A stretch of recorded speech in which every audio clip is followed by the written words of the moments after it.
बहुत बहुत धन्यवाद इस शाम को और भी सुनहरा बनाने के लिए।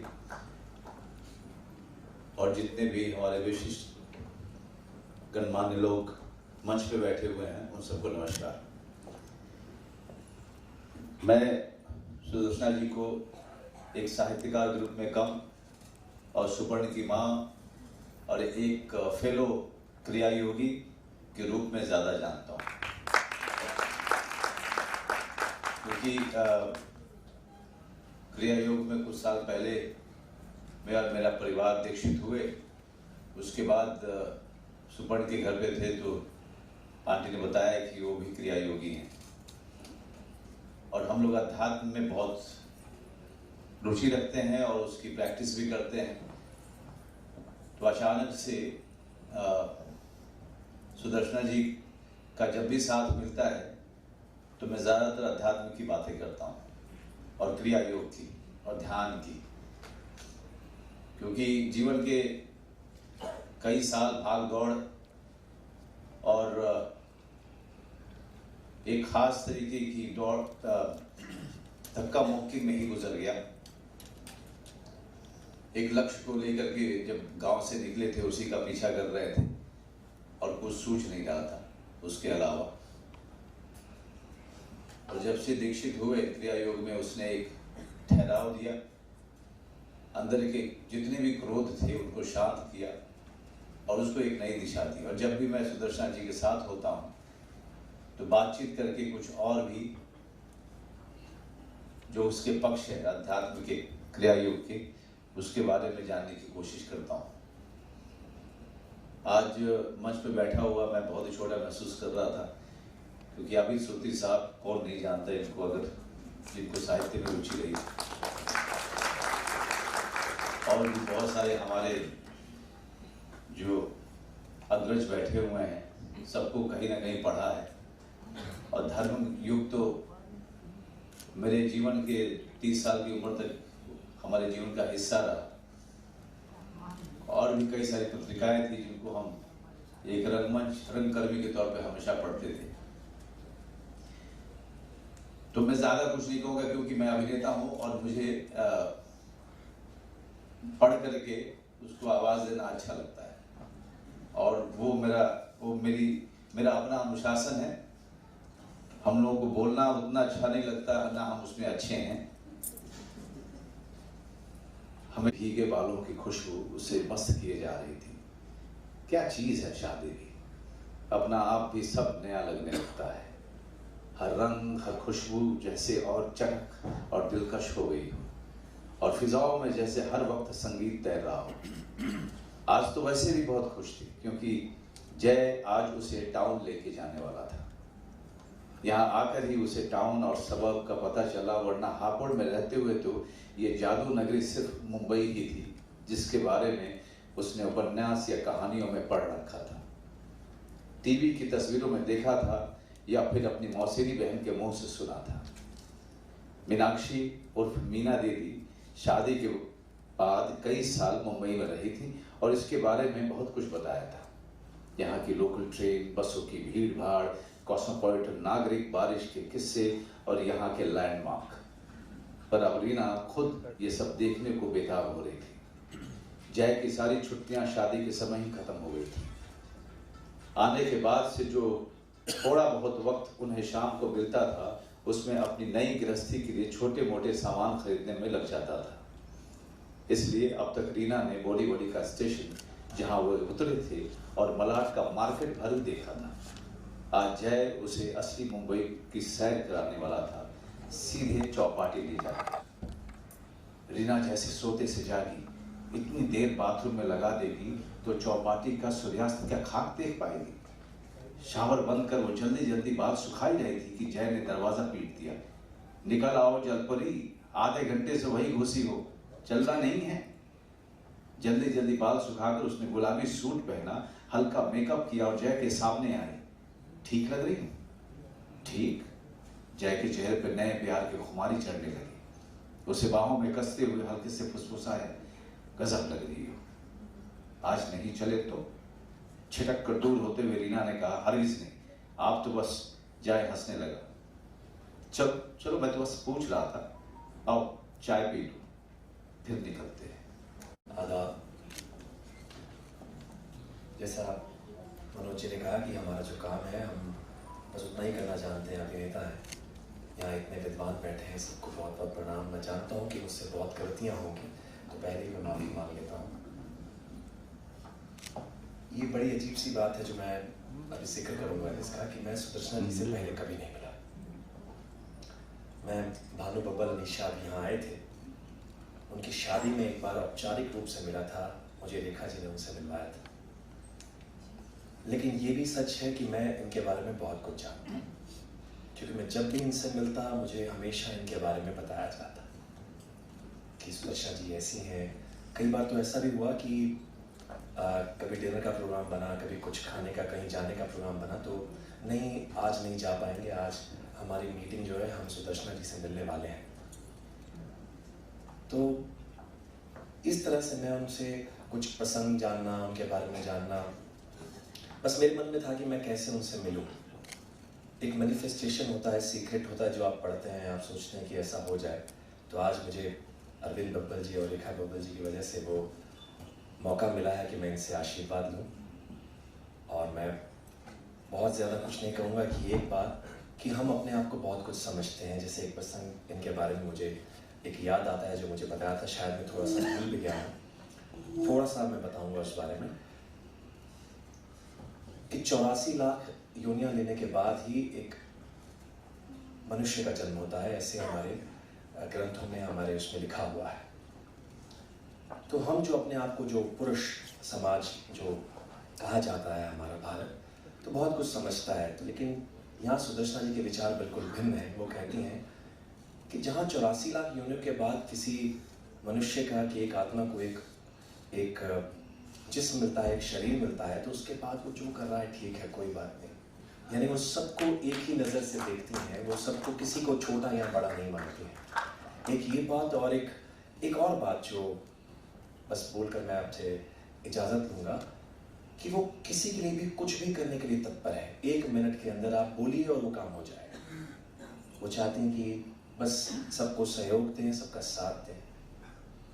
बस मैं इतना ही कहना चाहूँगा कि मेरा सौभाग्य कि मैं यहाँ हूँ और इतने विद्वानों से मुझे आशीर्वाद मिल रहा है। ये नाम ज़रूर कुछ रंग कुछ कहानियाँ हैं, क्योंकि इनका नाम दिया हुआ है। मुझे लग रहा है इसमें अनेक रंग हैं, कहानियाँ बेशक कुछ हैं, लेकिन हम चाहते हैं कि ये जो कुछ रंग हैं ये और बढ़ते जाएं और ये कहानियाँ और बढ़ती जाएं, ताकि हमें और भी पढ़ने को मिले, सीखने को मिले।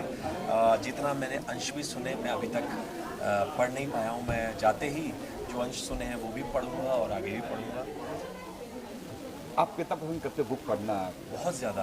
आप इसी से सीखते हैं बहुत ज़्यादा। हालांकि वक्त नहीं होता, बट उसके बाद भी जितना वक्त मिलता है मैं ज़रूर चाहता हूँ कि किताबें पढूं।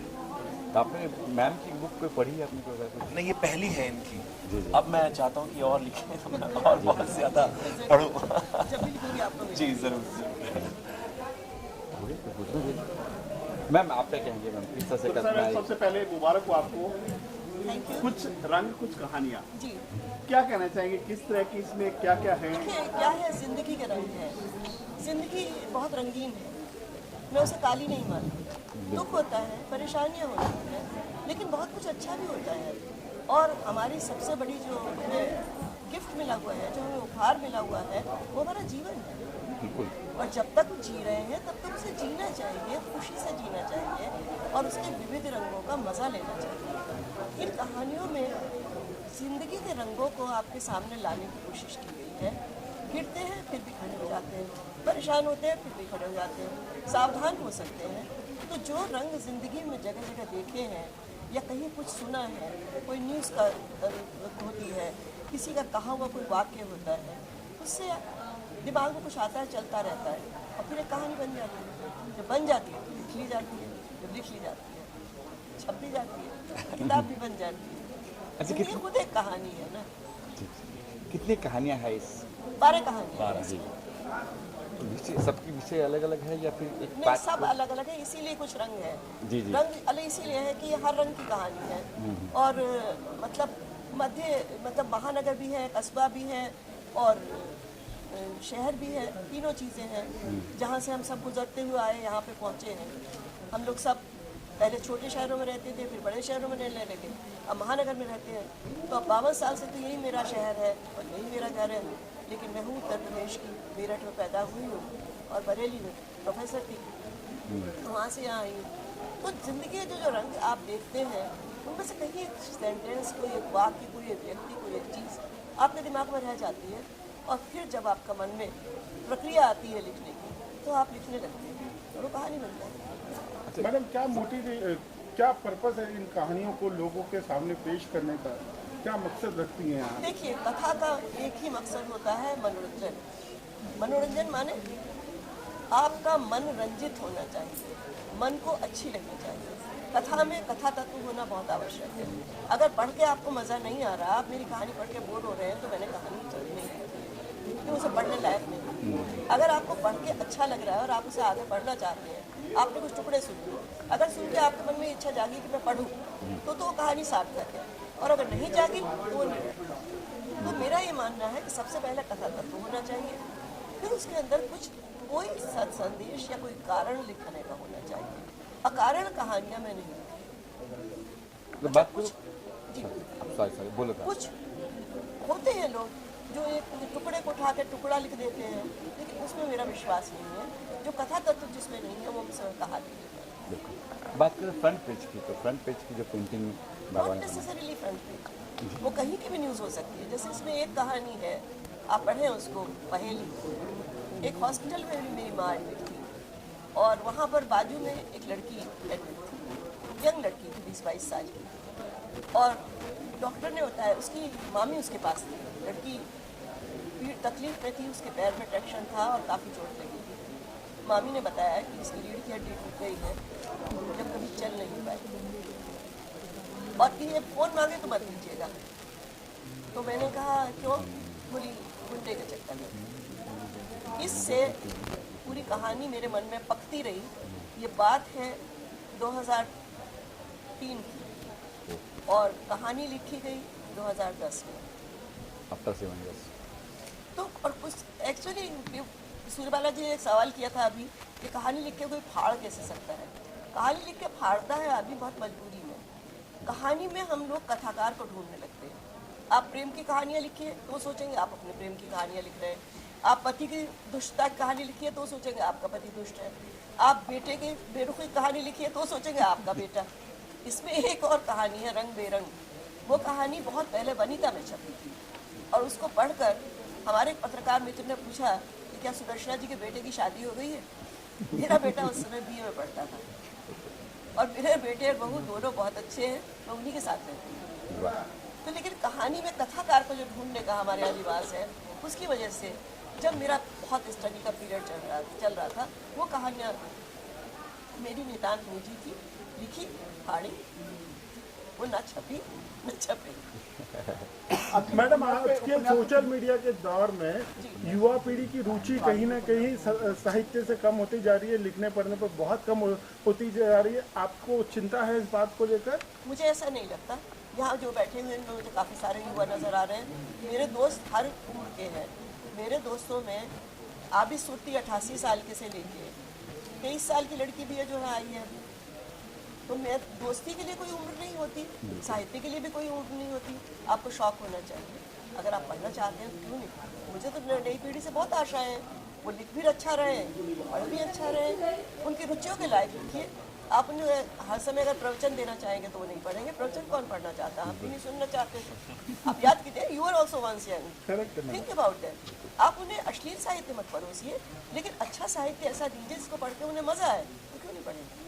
अच्छा, एक प्लेटफॉर्म पर मनोज जी थे, मनीष जी है, एक प्लेटफॉर्म फिरोज खान, इस बारे में क्या कुछ है यहाँ पे? आप कहानियों पे, उपन्यास पे फिल्में बनती हैं। भाई एक सवाल कर मतलब मैं इन लोगों के आभार प्रकट करती हूँ कि आए। मनोज के तो मैंने बहुत सारे इंटरव्यूज़ भी किए हैं पहले, मेरे बेटे का दोस्त भी है। जी। और आप जो बब्बन जी के दोस्त हैं, आए हैं, मुझे बहुत अच्छा लगा और इन्होंने तो बहुत नाम कमाया है अभी कदर 2 में। इसलिए आप ये इंटरव्यू भी कर रहे हैं। जी हम आपका इतना अगर भाव आप साहित्यकारों को देंगे ना तो अच्छा साहित्य लिखा जाएगा। आजकल फिल्में बन रही है, कहानियां हैं। एक क्या कहना चाहें उसके बारे में आजकल जो मुझे ये कहना है कि OTT प्लेटफॉर्म से कहानियों का फिर से वापसी हुई है। बहुत सारे लोग अच्छी अच्छी बना रहे हैं। उन शहरों को, उन कस्बों को जिनको पहले नेगलेक्ट किया जाता था, उन सब की तरफ लोगों का ध्यान जा रहा है और उनकी तरफ से बहुत अच्छी अच्छी चीज़ें आ रही हैं सामने। मुझे युवा पीढ़ी से कोई शिकायत नहीं है। वो बहुत कुछ अच्छा कर रहे हैं और बहुत अच्छा कर सकते हैं अगर लोग उनको क्रिटिसाइज करना छोड़ के उनको करने दें उनका काम करने के लिए। बहुत अच्छा बन रहा है। लेकिन साथ में OTT पे कई वल्गर चीज़ें भी आ रही है, तो उस पे वो तो जिंदगी है। जब नवरस होते हैं ना जी, तो उसमें जुगुप्सा भी होती है। आप उसमें से क्या उठाते हैं आपकी मर्जी है। हंस मोती खा लेता है तो वह कूड़ा खा लेता है। आपको जो पसंद है ले लीजिए। बिल्कुल सबके सर। लिए परोसा जा रहा है मनोरंजन। तो आपको क्या पसंद है। और रहा अश्लील और अश्लील, वो एक बहुत परिभाषित करने की वस्तु है। आप चाहें तो खजुराहो को अश्लील मान सकते हैं, बिल्कुल वसंतोत्सव को अश्लील मान सकते हैं। ये कामसूत्र का देश है। वात्स्यायन ने लिखा था, लोग पढ़ते ही थे। और कुछ लोग मूर्तियों के कपड़े पहना रहे हैं तो उनको भी आप क्या कहिएगा। तो ये तो आपकी मेंटेलिटी है, आपका सोच है। आंखों में होती है अश्लीलता, चीज़ों में नहीं है। अच्छा, यहाँ पे डिमांड थी कि आप फिर बुक लिखेंगे कि और भी चाह रहे कि लोग लिखे और पढ़ना चाह रहे हैं आपको, जी तो कुछ प्लान है आगे कुछ और लिखने का कुछ? भैया, मेरा तो ये भी प्लान नहीं था। ये भी दूसरों का ही प्लान था। अब देखते हैं क्या होता है। मैंने कहा ना कि एहसान मेरे दिल पे तुम्हारा है दोस्तों, ये दिल तुम्हारे प्यार का मारा है दोस्तों। वाह, दोस्त कहेंगे तो हो जाएगा। मैंने अभी कहा तो तुम्हें करना है जो करना है, मैं कुछ नहीं करूंगी, मैं आके बैठ जाऊंगी। और मैंने एग्जैक्टली वही किया है। बबल प्रोडक्शन के बारे में क्या कहना चाहेंगे, जो रेखा जी के बारे में, अरविंद जी के बारे में? मैंने वही बोला भी, मैंने जो बोला था, अगर आपने सुना हो, कि वो सिर्फ प्रोडक्शन हाउस नहीं है। अरविंद बब्बल एक बहुत प्रख्यात साहित्यकार प्रगल्भ जी के बेटे हैं और उन्होंने बहुत अच्छी सरस्वती चंद्र जैसे धारावाहिक बनाए हैं। वो खुद बहुत अच्छी कहानी लिखते हैं, उनको साहित्य की बहुत अच्छी समझ है। उनके परिवार में अशोक चित्र जैसे कवि हैं। जो आपको बब्बल जी को सिर्फ प्रोड्यूसर मत समझिए, वो एक बहुत संवेदनशील, बहुत साहित्य से प्रेम करने वाले, रुचि रखने वाले इंसान हैं। तो उन्होंने ये बहुत दिल से ये आयोजन किया है। रेखा जी आइए साथ में। To the police station to see if they could find him. Manos managed to sneak up onto the stairway, but Shatat couldn't. So the police officer asked him his name, and he said, "What's your name?" Shatat said, "Shut up." He was like, and then he said, "Where are your manners?" He said, "On the stairs." He said, "Are you looking for trouble?" He said, "Yes." Then a girl had to find a few words for school. She asked her mama, who said, "Stop it up talking on the phone, what's wrong with you?" Then she asked her dada, who was watching in a cricket match, and he said, "Sixer." Then he asked her brother, who said, "Spider-Man, Spider-Man." Then he asked her didi, who said, "Kachre ka dabba." Then the next day, she went to school. The teacher asked her, "So what words have you found yesterday?" She said, "Stop it, I'm talking on the phone." Then he said, "What is wrong with you?" She said, "Sixer." Then she took her to the principal. The principal asked her, "Why are you behaving so oddly?" She said, "Spider-Man, Spider-Man." Then the principal made sure her mind wasn't gone and said, "What is this school made of?" She said, "Kachre ka dabba." या I can't roll. या रेखा, क्या कुछ कहेंगे क्या आप? कहना चाहिए आज के लोकार्पण के बुक के बारे में, सुदर्शना जी के बारे में, कैसे जहन में आया और ये इसके बारे में क्या सुना? बस आ गया, कैसे जहन में आ गया ये मत पूछिए। ये प्यार का रिश्ता है और प्यार का रिश्ता आज के ज़माने में सबसे ऊपर है, इससे बड़ा कुछ नहीं है। और इतना कुछ मिला है मुझे सुदर्शना जी से कि मैं आपको बता ही नहीं सकती। मैंने बताया, आपने अपनी बात कही मैंने वहाँ पर। और आज का जो आयोजन था, मुझे था कि बस हो जाए अच्छे से, और वो हो गया अच्छे से। और मैं बहुत खुश हूँ। और मैंने जिनको बुलाया सब आए, सब आए, सब आए।